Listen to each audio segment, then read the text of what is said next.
And we are joined now with Bill Venkis of the Rhinelander Historical Society. Good morning. Good morning. Good morning. How's your morning going? Hey, traffic was very light this morning on the way here. Yeah, so, definitely. No, it's good morning. Awesome. So, for anyone who doesn't know, what can people expect when they come to visit the Rhinelander Historical Society? Okay, well, let's get the joke out of the way first. People will ask us what's new at the museum, and that's a kind of straight line for us to say nothing's new at the museum. It's a historical museum, everything's old. But this is a perfect time for people if they haven't been to the museum. Shame on you, but you should come. These last couple of weeks now, we still have docents at the museum Tuesday through Saturday waiting for you to come and visit. And then after Labor Day, then it's by appointment only.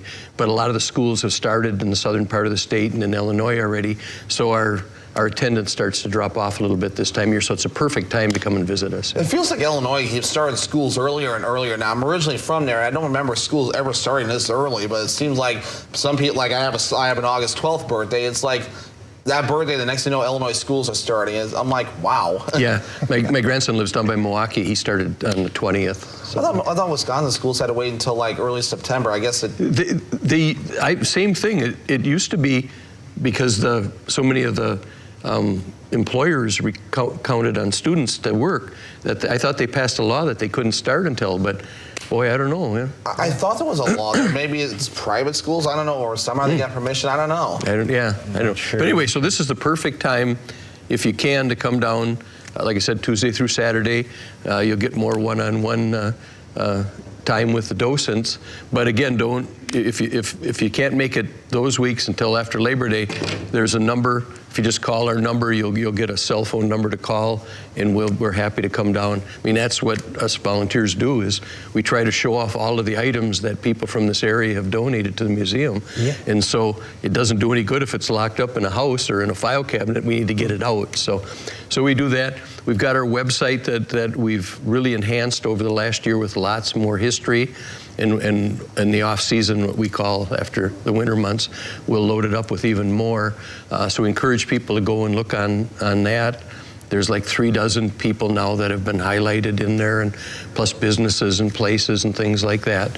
So it dovetails really well with coming to the museum. We also have the virtual tour on there as well too, so you can go ahead and see what's there. So sometimes it's better to look at that, and then you know what you want to kind of zone in on when you come to the museum.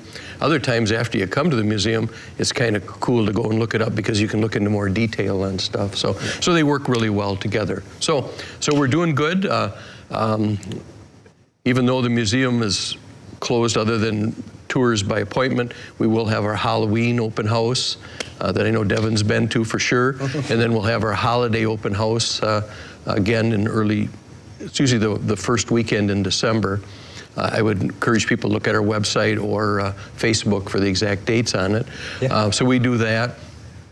October 4th and 5th, we're just a small part of it, but the Pelican Volunteer Fire Department is going to have what's called a Lantern Cemetery Walk at Forest Home. So they're going to have people portray people that are there. For instance, Jerry Scheidel, if you've been to any of the events around town, just does an excellent job portraying Gene Shepard. Yeah. So he'll do that. We'll have somebody, I think Carrie Bladehorn is going to be Anderson Brown from the Brown family that created Rhinelander. So there'll be these characters, and so we'll take them from one station to the next, and then we'll talk about some of the other people in between. But it's just going to be kind of a cool first-time event. So that'll be a Friday night, October 4th, and Saturday afternoon, October 5th. So there's always something to do. You know? Yeah, definitely. It sounds like you guys have been busy, and you will continue to be busy as the fall is slowly coming. Yeah, I know, right? Well, it seems like fall's starting to. It kind of feels like it already. It did this morning when I came up. Yeah, with the cooler temperatures, and then some of the trees started to turn too. I'm like, oh goodness, I don't know if I'm ready for this yet. Yeah, some of the deer that come by the house are starting to get the black stripe on their back already, starting to get their winter fur on. So yeah, it's too early for that. Yeah. This is August. Maybe that's a sign of a cold, wet winter coming, which I know a lot of snowmobilers could definitely use too. Yeah. Well, yeah. I think they kind of deserve one after last year. Oh goodness, right? Or maybe they can take a pit stop and call that phone number. What is that phone number for those that want to call and make an appointment for the museum after they're closed? 715-369-3833. is the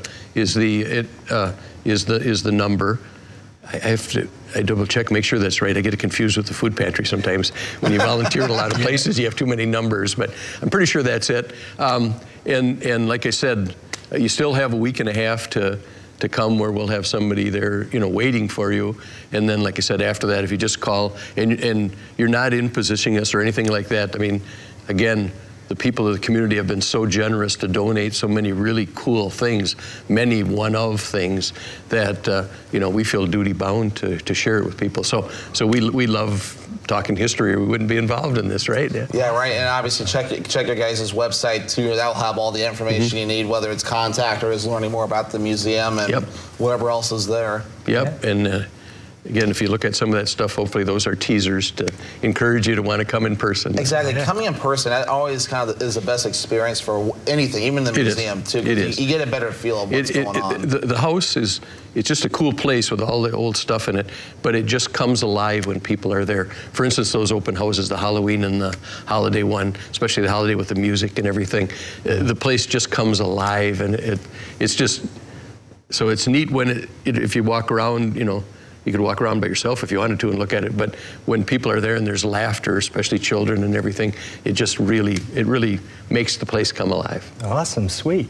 So if you guys have the opportunity, be sure to go check out the Rhinelander Historical Society, and you can contact and make an appointment